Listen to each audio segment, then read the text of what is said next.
Pronto.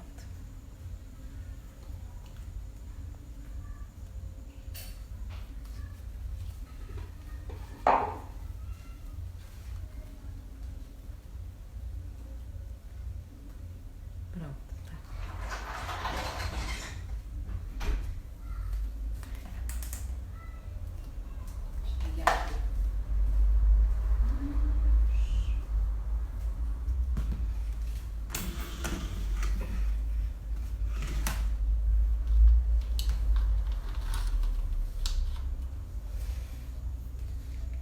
Oi, gente!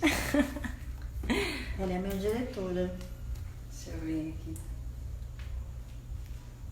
Oi, gente, tudo bem? Vão entrando, que daqui a pouco a gente tá começando, né? Vamos esperar um pouquinho as pessoas entrarem. Uns 5 minutinhos, né? É, a gente espera só mais um pouquinho.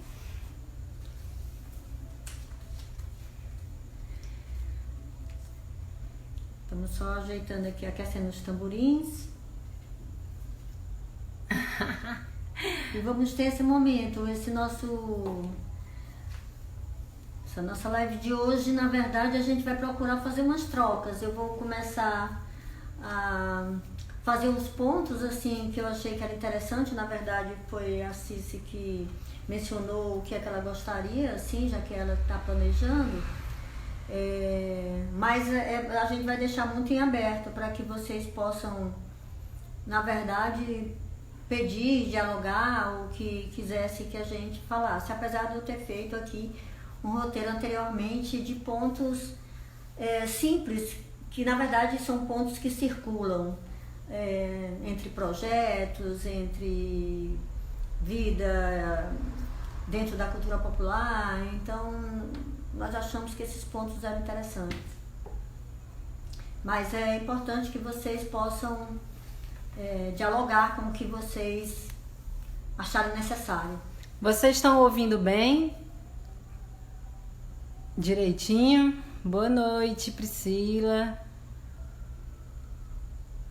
Júnior de Limoeiro, saudade do curso de artes cênicas. Oi, Júnior. Boa noite. Oi. Wesley dizendo que você tá plena, maravilhosa. Deixa de ser linda, professora Rafael Semino. Olha, ela é linda mesmo, maravilhosa. E aí, vocês estão ouvindo direitinho? Sim, ótimo, ótimo. Bom, então acho que a gente pode começar? Podemos. Gente, a gente já vai começar.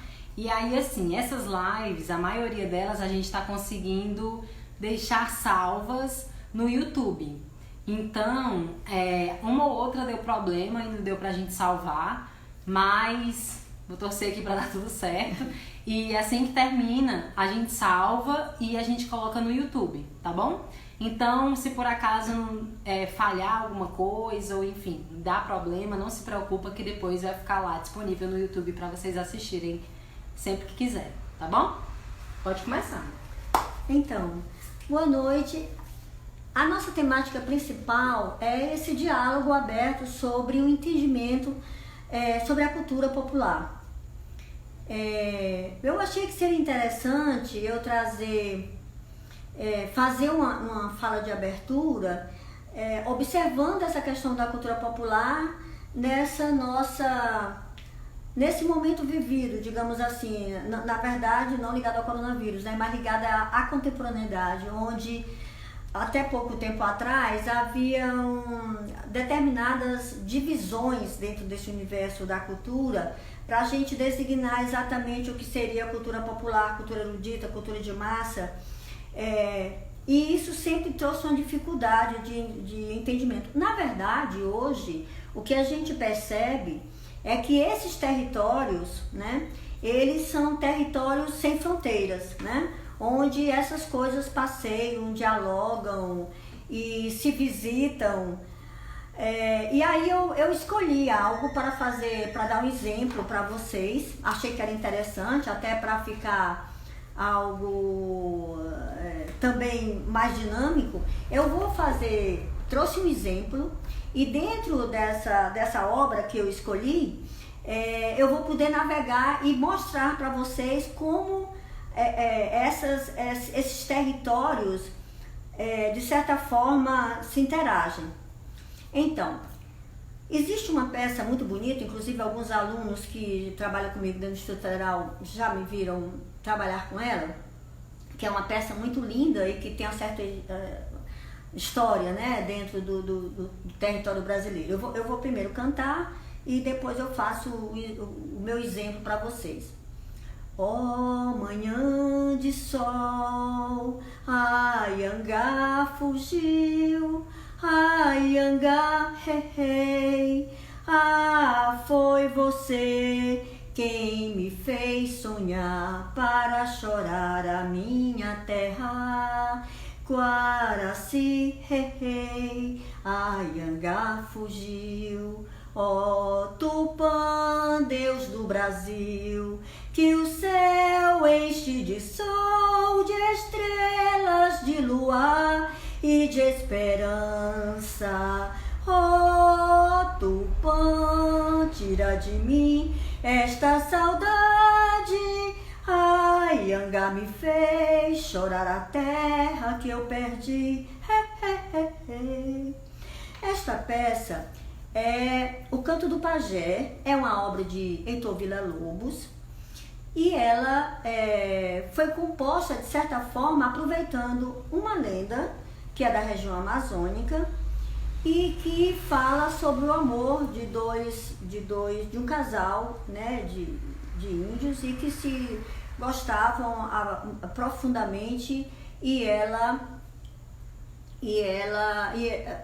fica com problema nas pernas e ele acaba carregando ela por diversos lugares, né? E é uma canção de amor, é uma canção que fala do amor entre eles dois. Ele aproveita a lenda e baseado nisso ele faz a composição musical. Essa composição ele faz para coro e ele faz um arranjo a 3 vozes e lança num livro que ele fez para impulsionar o canto nas escolas. Então veja bem,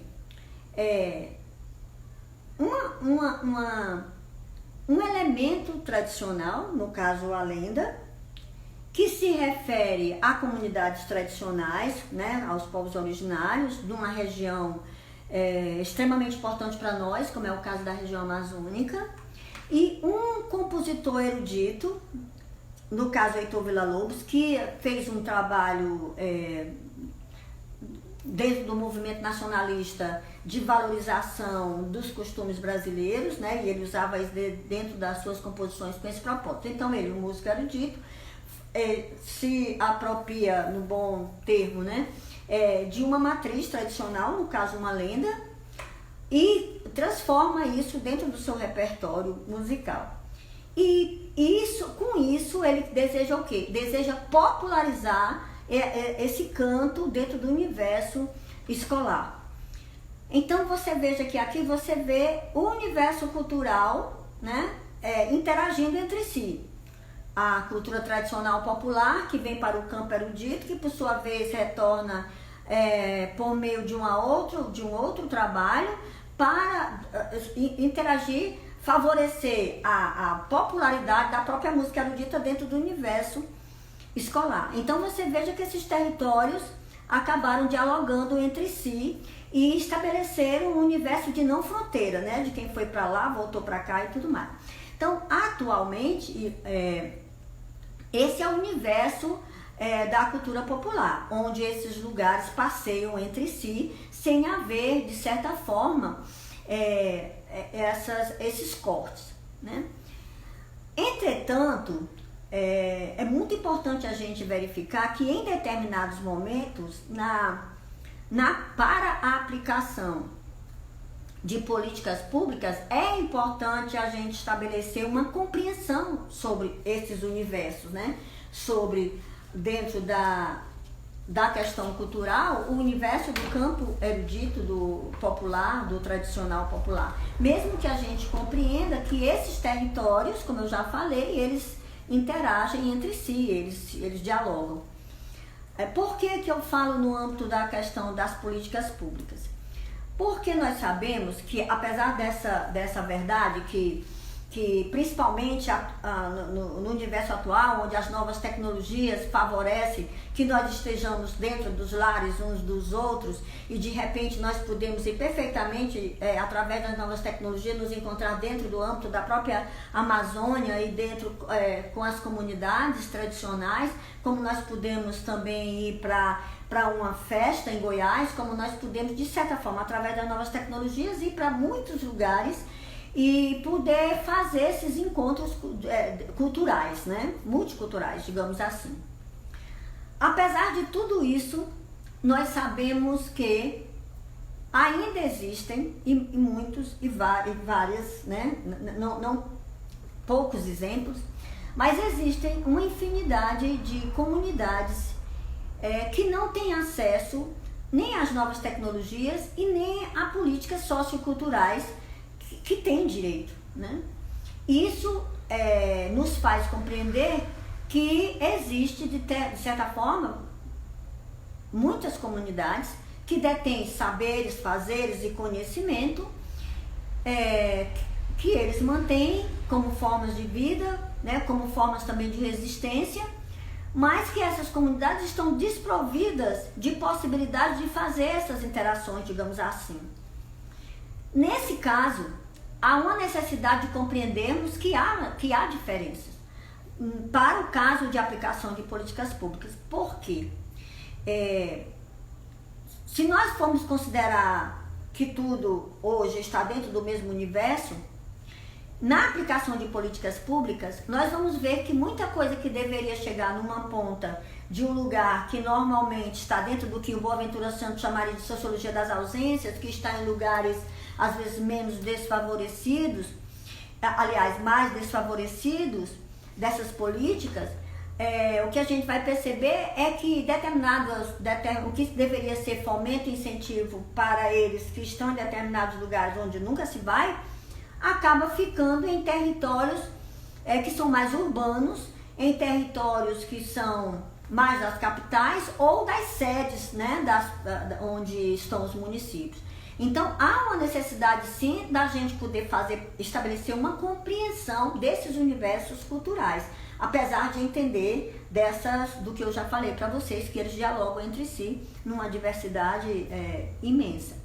Então, na aplicação das políticas públicas, eu vejo que há uma necessidade, sim, da gente separar o joio do trigo, para que a gente possa realmente fazer uma difusão e fomento de determinadas políticas para quem realmente precisa.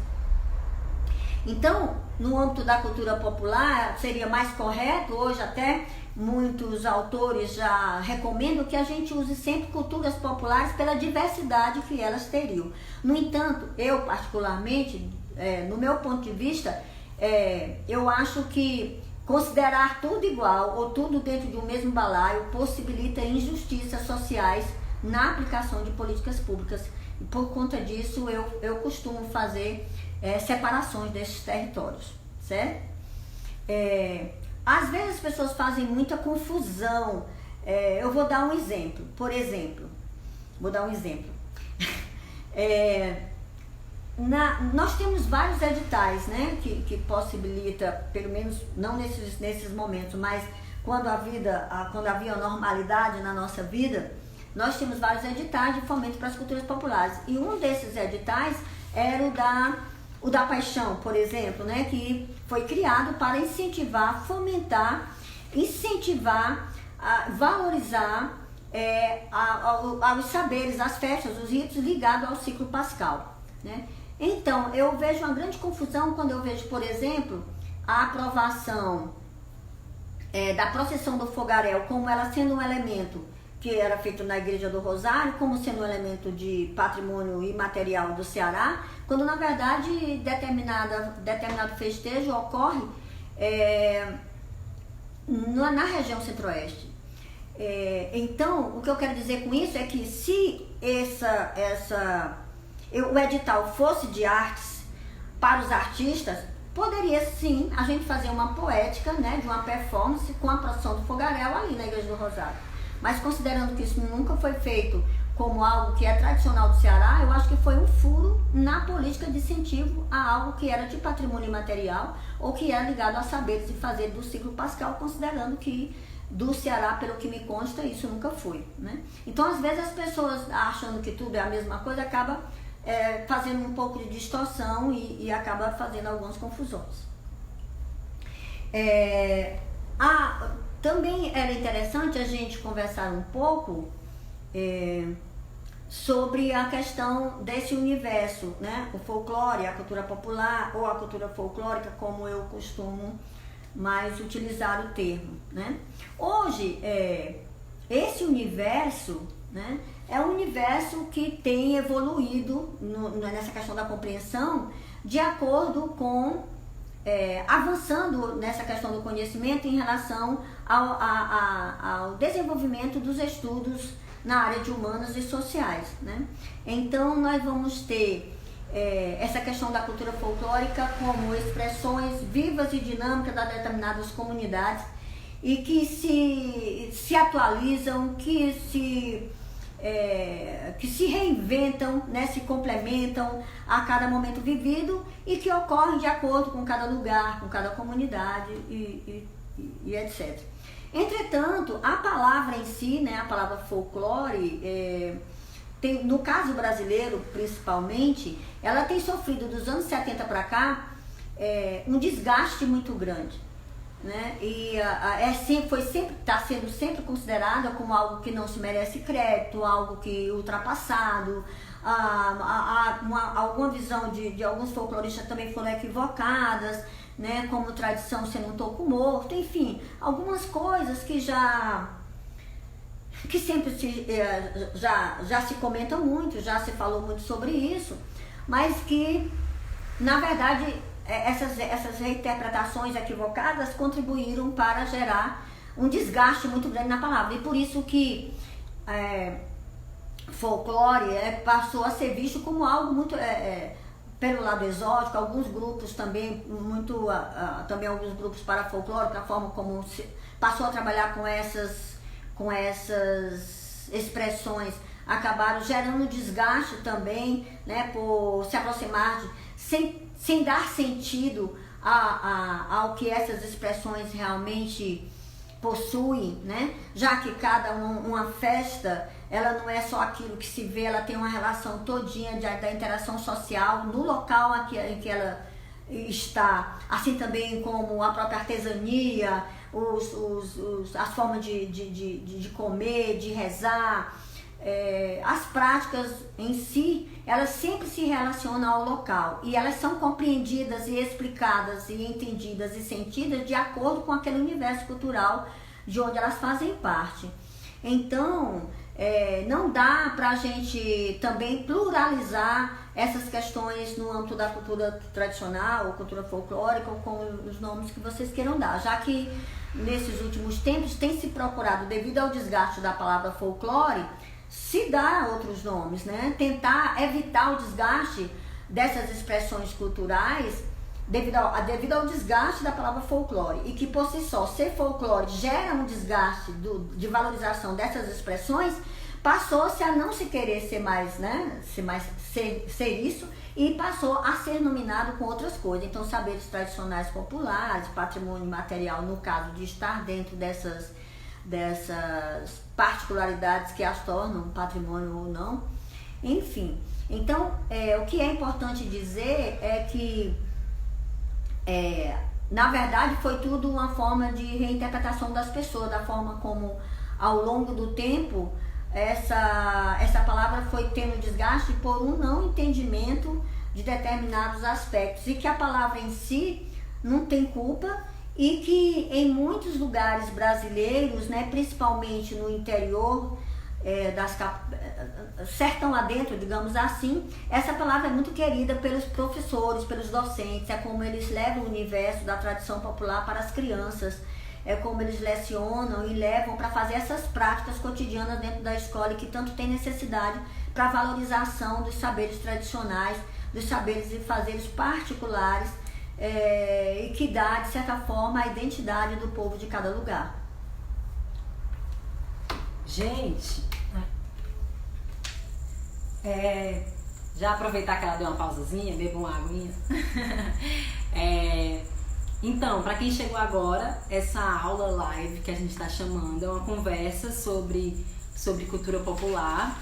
A gente está vendo que tem muita gente entrando e chegando agora ainda, mas vou lembrar que a gente vai deixar salvo essa live no YouTube para que quem perdeu ou quem chegou depois possa ver do começo ou possa rever.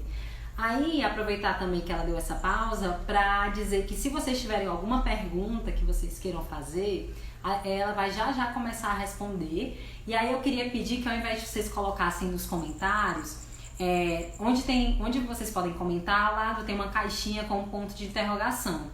Lá vocês podem colocar as perguntas, que aí daqui a pouco eu vou mostrando para ela o que é que vocês estão perguntando, o que é que vocês gostariam que ela respondesse, tá bom?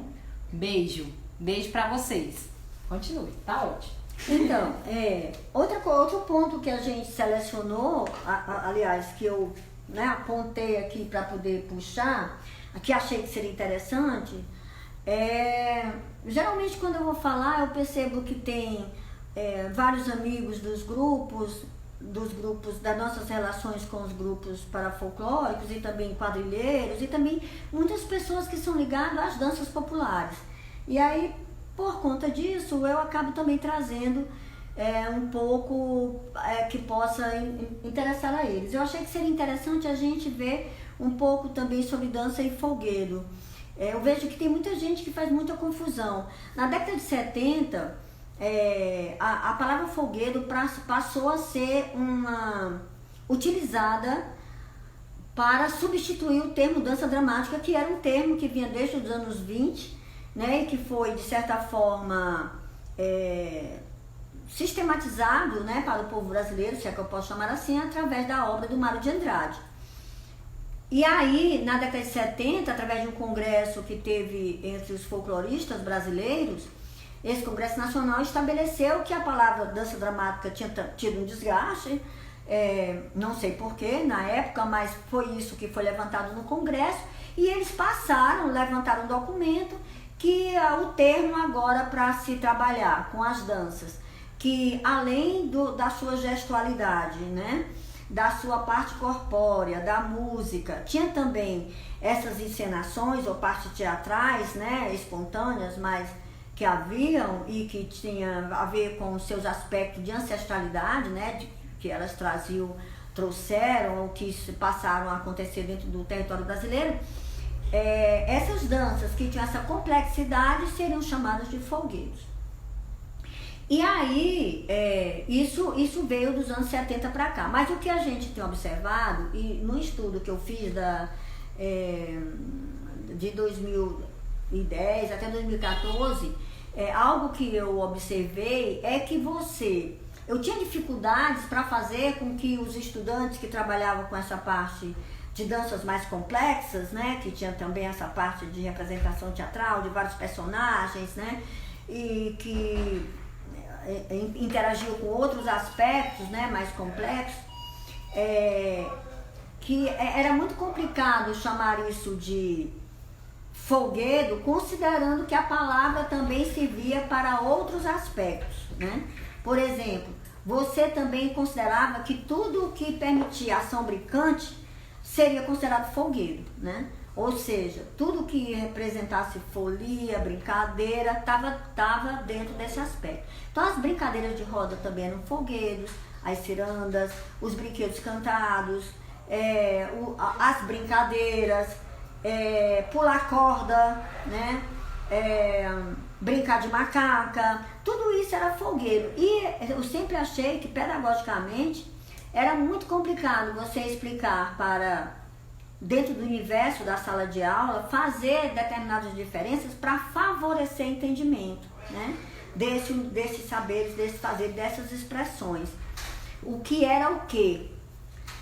E então eu percebi, né, de acordo com os estudos que fiz, que era melhor a gente permanecer no caso dessas danças, que são danças complexas, que tem música, que tem gestualidade, coreografia específica, onde os personagens, quando entram, têm bailados diferentes para cada um deles, essas danças deveriam continuar com o termo que foi cunhado por Mário de Andrade, que na verdade não foi cunhado, mas que foi trazido para o território brasileiro por Mário de Andrade, que era o termo dança dramática.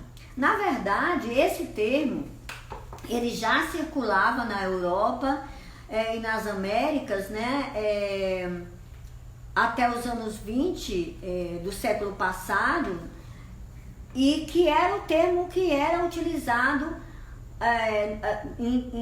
para dentro dos trabalhos acadêmicos da época, para se referir a essas expressões culturais. O termo dramatique ou semelhante era utilizado. Então, quando o Mário de Andrade usa isso no Brasil e que cunha com dança dramática, ele simplesmente seguiu ao termo que era utilizado no mundo acadêmico da época e estabelece isso dentro do nosso país. Então, eu faço, dentro do meu trabalho com danças populares, eu faço sempre diferenças. Não sou eu que faço. Eu compartilho com meus alunos e favoreço que eles tentem perceber essa diferença. Enquanto que numa dança simples, digamos assim, uma dança que não seja dramática, né? A gente vai perceber que todas as pessoas que estão ali fazem a mesma coreografia. Você dá um elemento coreográfico e todo mundo que está ali vai fazer a mesma coisa, né? Vai brincar do mesmo jeito. No caso da dança dramática, você tem vários personagens, cada personagem tem uma ação, essa ação é sempre dada pelo mestre, ele entra quando ele disser que quando ele diz que é para entrar, no local que ele diz que é para entrar, e a cada dia que a brincadeira é feita, de acordo com as necessidades que tem na vida daquelas pessoas, determinados elementos entram ou não.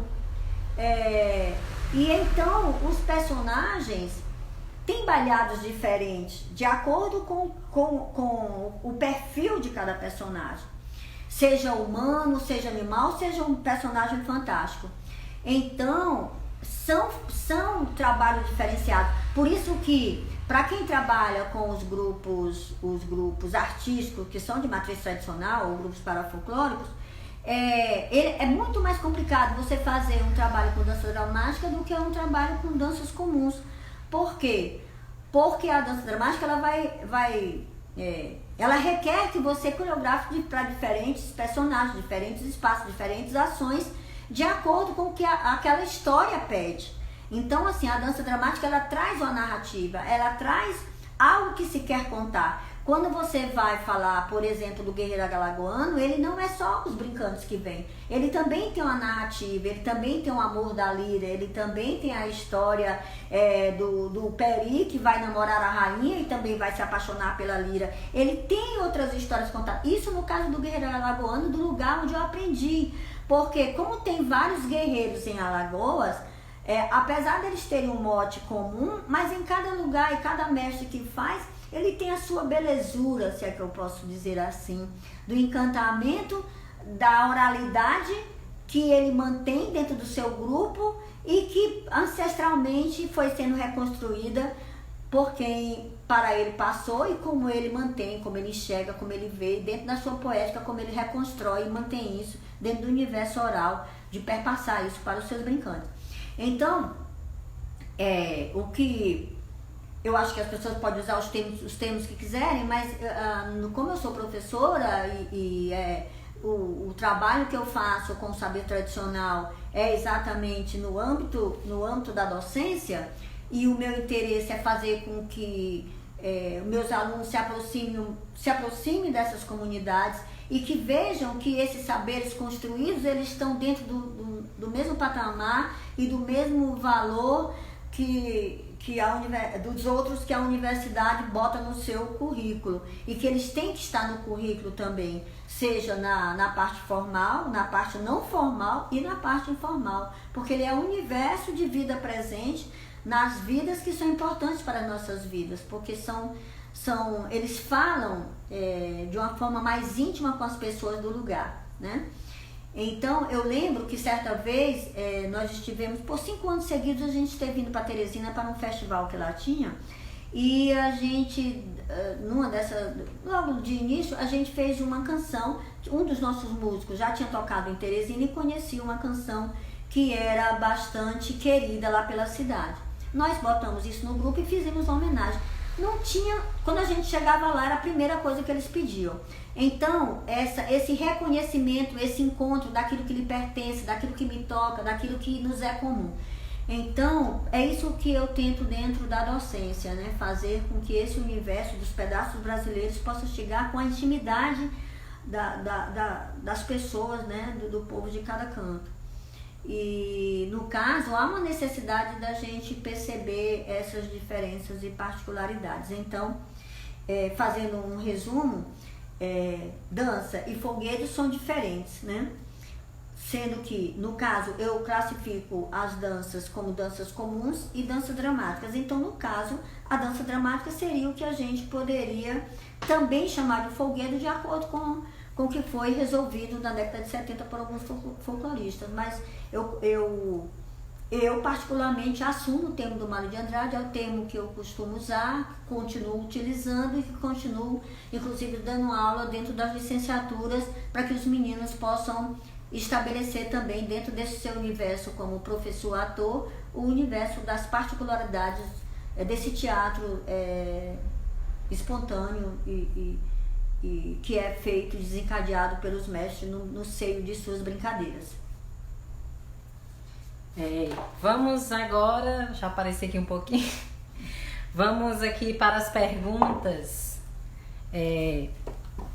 para vocês perguntarem, vai aparecer assim, ó, vocês perguntarem, já tem várias perguntas aqui, achei que era só uma, mãe, deixa eu ver, vamos lá.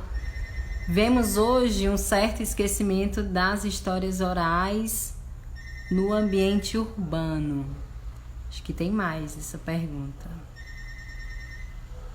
Como fazer... vemos hoje um certo esquecimento das histórias orais no ambiente urbano. Como fazer para que essas histórias orais se perpetuem também em meios urbanos? Pergunta do Anderson.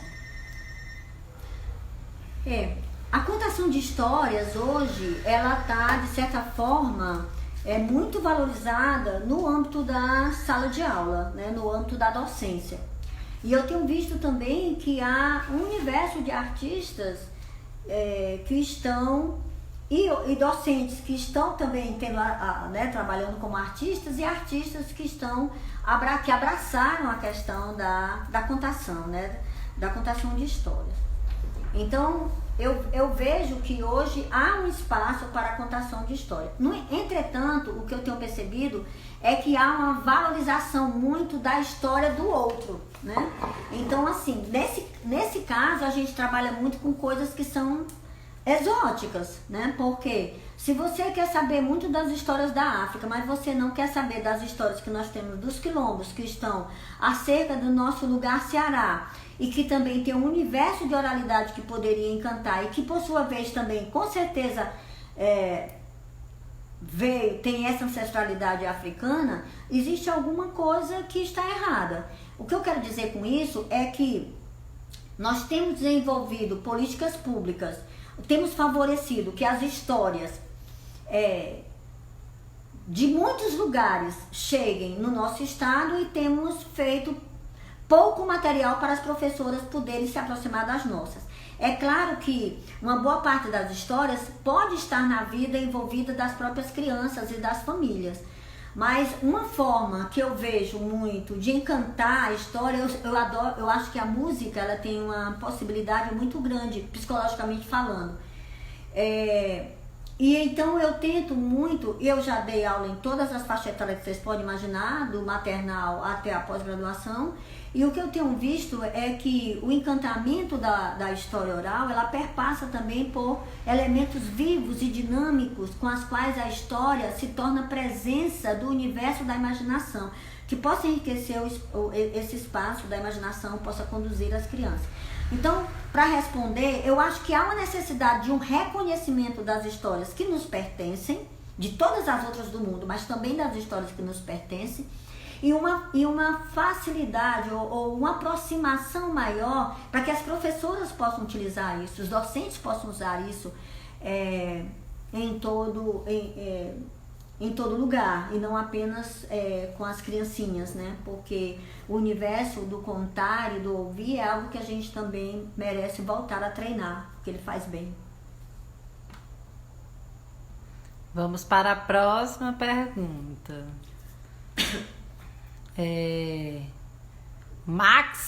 Maximiliano Arruda, nosso diretor. Ixi, é uma pergunta grande, eu não sei se eu consigo ler. Boa noite, é um prazer ouvir essa grande pesquisadora.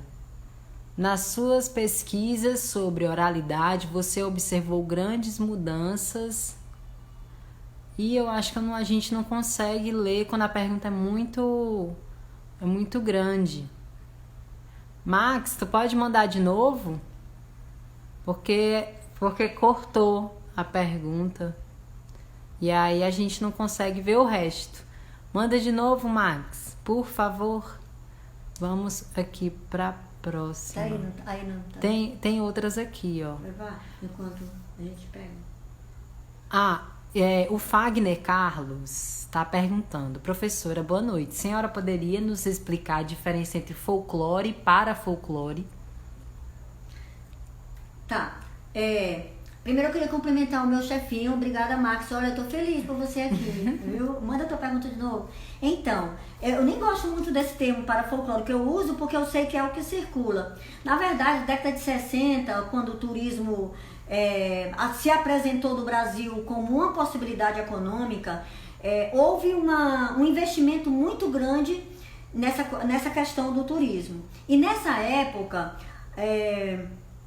começou a se pensar como se poderiam apresentar para o turista algumas expressões culturais de forma diferenciada. Havia um pensamento diferente dos anos 60 para cá. Nós temos um certo tempo, muita coisa caminhou, umas mais, outras menos. Então o que eu quero dizer para você é que houve um certo tempo que se estabeleceu uma compreensão de que os turistas não gostavam de determinadas apresentações com as comunidades tradicionais, o que eu discordo prontamente, né? Eu discordo, sempre discordei. Por conta disso, eles acharam que era importante que alguns grupos surgissem, artisticamente falando, que pudessem investir naquelas expressões. Também discordo disso, né? Ou seja, eles passaram a achar que tudo tinha que ter brilho, tudo tinha que ter pluma, tudo tinha para poder alguém gostar disso, né? Enfim, então por conta dessa época, houve a necessidade de fazer uma diferença entre os grupos que eram os grupos tradicionais e os grupos artísticos que faziam uma leitura dessas expressões com outra vertente para palco. E aí criaram isso dentro do eixo turístico. A palavra parafolclore surgiu no âmbito do turismo, no âmbito dos estudos de turismo. Não foi algo que veio do universo cultural, não, veio de lá para cá. Então, esses grupos passaram a se organizar nos anos 60 para cá e todos os estados os têm. E alguns, hoje há um outro olhar sobre isso, né? Na verdade, nós percebemos que a dança popular, ela cresceu muito com essa juventude, certo? E eles têm uma importância muito grande porque consegue fazer exatamente influenciar que a juventude possa estudar, possa se envolver e possa no seu trabalho também influenciar outras pessoas para um universo de comunidades que estão, de certa forma, como eu falei no princípio, onde muitas vezes as políticas públicas não chegam, enfim. Então, os grupos, eu costumo mais chamar, existem alguns grupos artísticos cuja matriz estética tradicional para o seu trabalho são as expressões tradicionais populares. Com isso eles criam, com isso eles levam a sua poética para a cena e tudo mais. Então, esse termo, na verdade, é só para significar grupos artísticos. Não que os grupos tradicionais não sejam grupos artísticos, eles são grupos artísticos, mas eles têm, eu sempre costumo dizer, eu já usei isso outras vezes, existem grupos que plantam mandioca, existem outros que fazem a farinha da mandioca que já estava plantada e colhida. Então, os grupos tradicionais são os que plantam mandioca, que possibilitam um universo de matrizes extraordinárias, e os grupos parafolclóricos, para poder criar alguma coisa para ir para a cena, acabam bebendo dessa fonte e criam dentro desse universo. Não há, eu sempre digo que sem esses mestres, esse universo da tradição, esse universo desses saberes e fazeres que marca a gente do nosso povo, os grupos artísticos, né, grupos parafolclóricos ou outros termos, não teriam com que trabalhar. Vamos continuando.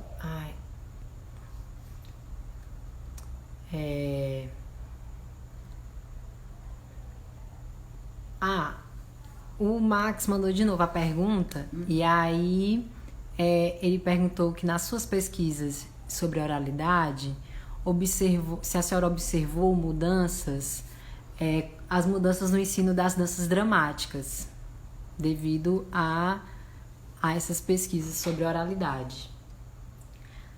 Sim, tem algo que é extraordinário, que tem a ver com o mundo hoje. Por exemplo, os reisados, eu vou trabalhar com as expressões do nosso estado, os reisados, os pastoris, as brincadeiras de boi, né, seja um boi de reis, boa meu boi, todas essas, o próprio fandango, né, independente de ser uma dança sempre desaparecida, todas essas brincadeiras hoje eles contam com as novas tecnologias. Não tem como a gente não levar isso em consideração. Então o universo de cor, de material, de artefato, todas essas, esse universo que hoje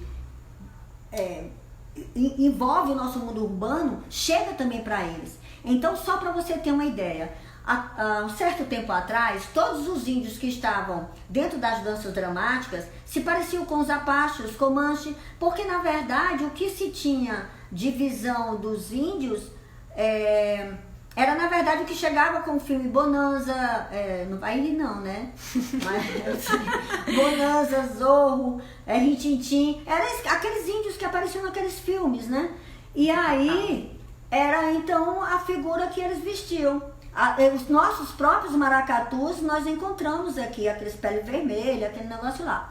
Hoje a gente praticamente, quem se veste assim, a gente já tem uma explicação, baseado nos comanches lá dos índios, tem a ver com, trouxeram isso da década de 50, não sei o quê, porque agora a gente está entrando dentro das aldeias, através de várias coisas, vários programas que foram criados, pelo menos até pouco tempo atrás a gente tinha uma política pública voltada para dar mais visibilidade ao universo das culturas populares como um todo.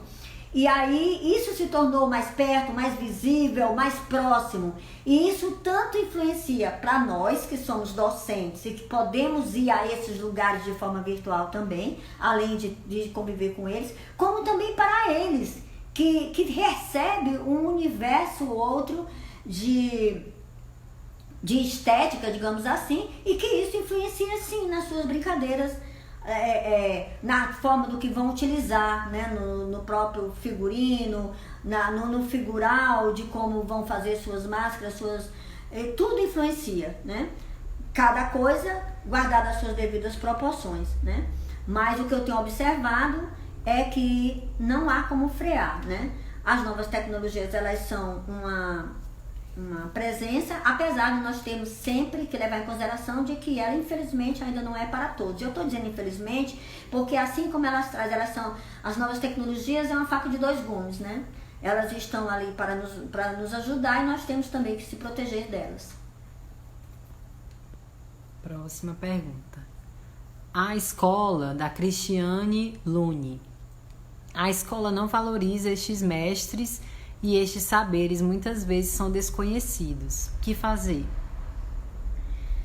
Na verdade, eu sempre achei como professora de que nós somos a mudança que a gente quer no mundo. Porque às vezes a gente quer mudar o mundo e a gente acha que o mundo é a Nicarágua, quando na verdade o mundo perpassa muitas vezes pelo que está à nossa volta.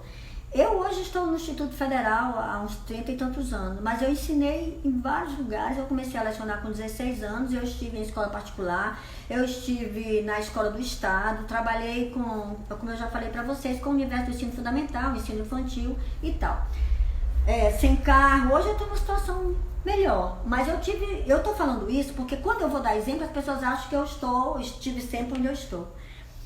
O que eu estou querendo dizer é que em todos os lugares por onde eu passei, eu sempre trabalhei com tradição popular. Então, há uma necessidade dos professores, né, ou dos alunos, de quem percebe essa verdade, de encontrar, ver dentro possibilidades de como isso adentrar dentro da escola.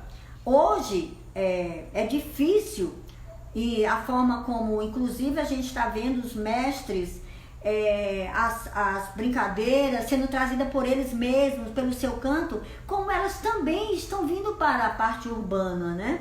Então, como existem várias oportunidades de idas e vindas, com atividades que não são pagas e que são divulgadas nas redes sociais e etc. Então, eu vejo que hoje tem mais possibilidades para a gente virar a mesa e transformar e fazer com que isso adentre nas escolas. Eu sei que existe uma infinidade de coisas, às vezes a direção da escola que não compreende, etc. Mas há uma necessidade. Para que foi que a gente estudou? Nós estudamos para ter argumentos acadêmicos formais como professores de convencimento na nossa área, para poder mostrar por A mais B que não aceitar determinadas observações que nós queremos fazer dentro do espaço escolar, fazer com muito amor e carinho que a diretora perceba que não nos apoiar em determinadas coisas que nós somos quem tem conhecimento naquela área, às vezes é bestagem para elas, né? Então, nós somos a principal mudança que nós queremos no mundo. O que eu quero dizer com isso é que você tem razão, mas o que você pode fazer para mudar isso dentro do espaço em que você está? E olha que eu nem estou sabendo se você é docente. Eu estou dizendo é que no lugar onde você se encontra, tem coisas que você pode fazer. Então, eu sempre tentei ser a mudança que eu queria. Eu cheguei dentro do Instituto Federal, onde não havia nada nessa área especificamente. Havia em outras, mas não havia nada na tradição. E hoje o Instituto Federal tem um espaço, inclusive nós temos projetos de estudo com matriz estética tradicional dentro do próprio mestrado profissional em artes. Então, temos laboratórios específicos de estudo sobre isso, com bolsistas. Então, nós temos um avanço, e isso se deve a uma compreensão de muito sacrifício que foi feito ao longo do tempo para que a instituição tivesse um respeito por essa área. Aqui deram alguns exemplos, assim, a Shirley de Castro falou que não vê isso na escola da filha dela, mas que ela leva a filha dela para ir assistir essas apresentações, né? Uma forma de... Ótimo, muito bem. E aqui tem vários alunos seus dizendo aqui que estão com saudades e que nunca vão esquecer, e que também o Guilherme, que é professor também agora do IF, só não sei o campus, Gui, mas ele está dizendo aqui que estava trabalhando cultura popular com as crianças e ele estava dançando coco e só lembrava da senhora. Oi, Guilherme, que ótimo. Apareça, né, para você pegar mais repertório lá para as crianças. Aqui, vamos ver. Mais uma pergunta. A Shirley de Castro, que a gente acabou de falar dela aqui, ela perguntou... me fez amar mais a cultura cearense. Foi minha professora Unifor. Tive aula no Sítio Estrigas. Que ela comentou. Gente, assim. Olha só que coisa linda. Eu passei 4 anos dando aula da Unifor, no curso de Educação Física, e foi uma experiência maravilhosa. Eu tenho muita saudade também, muita saudade, certo? De vocês todos lá, foi uma experiência extraordinária. E nós tivemos aulas, sim, que maravilha, debaixo daquelas mangueiras, daquelas coisas lindas, com a tia Nice, né, uma grande artista de artes visuais, grande bordadeira, mestre da cultura, já faleceu, Estrigas, mas foi algo maravilhoso ter levado vocês lá naquele museu extraordinário, né? O Dé aqui, correndo que a gente tem 10 minutos, eu acho. O Dé tá dizendo que nas escolas, né, o Dé que é integrante do Miraíra, ele tá lembrando aqui que às vezes, né, esse tema da cultura popular é lembrado só no mês do folclore ou nas festas juninas, né? Mas é um momento importante também pra gente, é uma forma de, pelo menos, eu acredito que é melhor do que nada, né? E é um momento onde a gente pode fortalecer para que tenha mais vezes também. Aí, olha, só para eu falar essa coisa da data. Vejam bem, vocês têm que ver a questão das culturas tradicionais, as brincadeiras, essas formas de fazer, alinhada a todas as disciplinas, porque há possibilidades da gente trabalhar em todas as disciplinas. Na geografia cultural, com os tipos populares, na matemática, na etnomatemática hoje, ela trabalha exatamente com essas formas. Vocês já imaginaram, já perceberam que coisa extraordinária, né? As figuras geométricas que tem em várias peças das rendeiras do nosso estado, sem elas nunca ter estudado nada disso. Então, quanta coisa há para se estudar na matemática, na biologia, na parte do estudo da língua portuguesa, nas expressões populares, né? Na história, na geografia. Como vocês podem fazer, não é só essa coisa de ir para o São João, dançar. O São João, ele é um momento, porque a festa é algo importante também na vida das pessoas, na vida da escola, na docência e tal. Mas eu tô falando para vocês, é para usar de sabedoria, onde vocês podem estar sempre dentro da sua disciplina, interagindo também com esses saberes que são do povo de vocês, que são do nosso povo brasileiro, do povo nordestino, do povo cearense. Então vamos ser espertos, né? Não é só, porque quem manda na minha sala de aula sou eu, quem manda no meu calendário sou eu, e quem manda na minha disciplina sou eu. Então eu tenho que dar o quê? Eu tenho que dar o que é que está aí para eu fazer. Então o que está lá, você procura ver quais as relações interdisciplinares que existem exatamente com os saberes tradicionais naquela área. E aí lá vem você com isso também para agregar, porque as coisas não são excludentes. Tem muita gente de Taitinga que tá aqui também, já mandou um beijo pra senhora e pediu pra senhora ir lá visitar. Aí tem gente de São Luís aqui. O Centro Cultural Eduardo Campos está falando que em Pacatuba há um vínculo das escolas municipais com a etnia Pitaguari e mestre de boi Edilene da Monguba. Da Monguba, muito bem, olha aí, ó. Quantas ações bacanas. E eu quero ir pra Itaitinga, gente. É só chamar. O Ronaldo Vieira tá dizendo que tá com saudade das suas aulas. O Wallace tá dizendo que não consegue fazer uma pergunta. Faz uma pergunta. Que bom ter uma mestre que trocou lá na família. Cassiopeia, linda. Oi, coisa linda. Um abraço pro Maranhão. Tem gente de São Luís, também tem de Santarém do Pará aqui assistindo. Amo essa terra, olha aí. Santarém, Maranhão, gente. Mais pergunta aqui, vamos lá, meu Deus. Na sua opinião, na sua opinião, o que define uma pessoa se tornar folclorista? Olha, essa coisa dos termos, né? Eu digo que sou folclorista porque, na verdade, eu sou integrante da comunidade, presidente da Comissão Nacional, sou da Comissão Cearense e tal.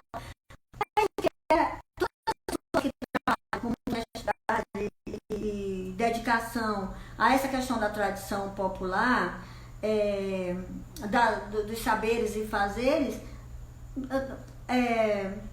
deve se sentir um folclorista e deve se pensar como né? Desde que isso lhe implique em dignidade. Eu lembro que certa vez eu estava em Minas Gerais e eu perguntei para o professor: você é folclorista? Aí a forma como ele perguntou foi exatamente essa. Eu olhei para ele e falei assim: agora eu não sei mais se eu digo para você que sou, porque essa forma como você me perguntou, você já me desclassificando. Então, veja bem que nem sempre as pessoas tem pessoas que veem o folclorismo como respeito, outros que falam porque acham que existem formas. Olha, gente, na verdade, toda área há sempre seus prós e seus contras, e a gente está aprendendo. E, na verdade, eu sempre considero que os companheiros que estão se dedicando a estudar a tradição popular e a estudar os saberes tradicionais, a se dedicar com afinco, não apenas para aprender a expressão cultural, mas principalmente para entender que nós temos que estar numa luta para favorecer lugares, territórios, onde essas pessoas, os mestres e mestras, o local onde eles estão inseridos, as necessidades que eles têm, a necessidade do seu trabalho, para fomentar o seu trabalho, vender o seu trabalho, né? Muitos deles são artesãos, precisam ter formas de vender para não serem explorados. Então, ser folclorista não é só aprender determinada coisa, não. É também estar na luta deles, é também participar com eles nesse entendimento, em tudo que você pode fazer para favorecer melhorias, qualidade, respeito, difusão desses aspectos de saberes tradicionais que pertencem ao nosso povo, que nos representa, que faz parte de tudo que somos. Mais uma pergunta. Enquanto a gente tiver essa do folclore,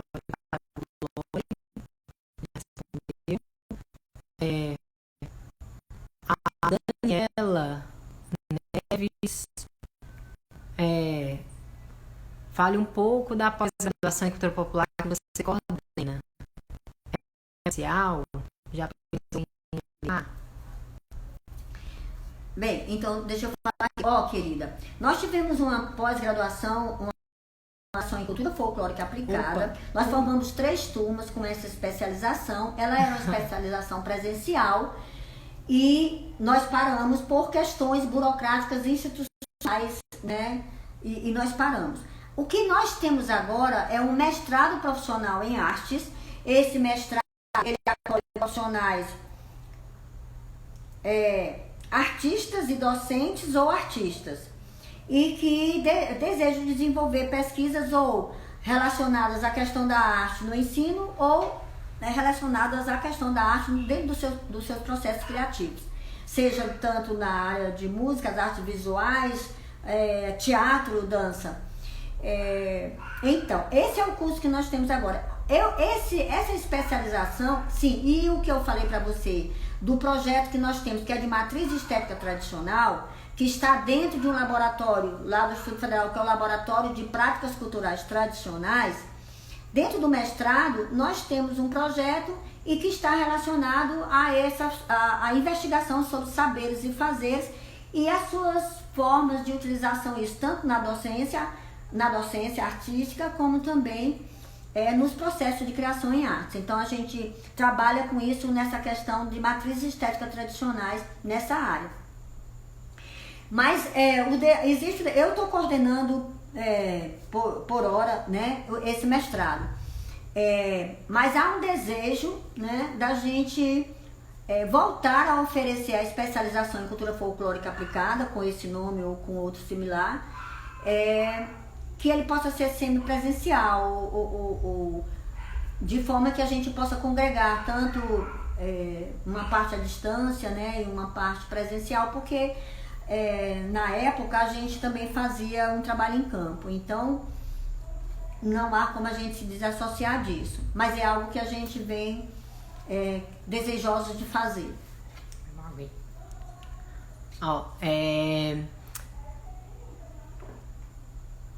A Adriana também você coordena um grupo de estudos que possa participar. Nós temos nesse mesmo laboratório um grupo de estudos em cultura folclórica aplicada.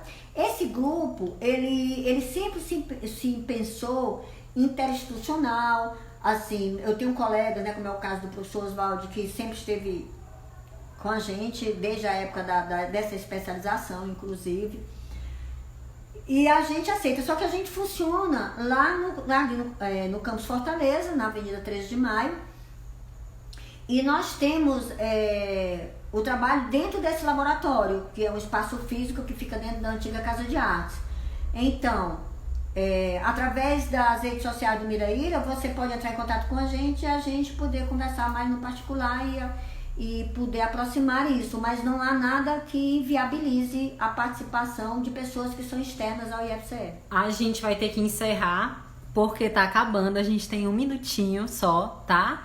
E eu sei que ainda tem outras perguntas, mandaram outras perguntas, e aí a gente vai tentar responder vocês em outra live, ou então em outro momento que a gente possa responder. Desculpa se a gente não deu tempo de responder todo mundo, tá? E muito obrigada pela presença de vocês. E se despede, né, mãezinha? Eu queria agradecer, eu não consigo ver nada, gente, daqui. Por isso que eu preciso, assim, fico olhando, porque eu não consigo ler nada daqui. Enfim, mas há outras coisas que eu posso fazer bem, então eu hoje não fico reclamando pelo que não tenho, muito pelo contrário, eu aproveito e sempre estou agradecendo. Então, obrigada a vocês aqui pela presença. Eu acho que foi uma boa ideia, eu nem sabia se seria uma boa ideia. A Cis falou, mãe, vamos fazer, é legal. E de repente eu tô achando realmente que é legal, olha. Eu espero que vocês tenham gostado. Espero que vocês tenham gostado. A intenção foi a gente compartilhar algumas coisas. E eu acho que tudo que a gente pode fazer de poder interagir conhecimento, eu acho super bacana. Se vocês quiserem me mandar algumas coisas que a gente não tenha respondido também, você pode mandar para o Marcena Lourdes,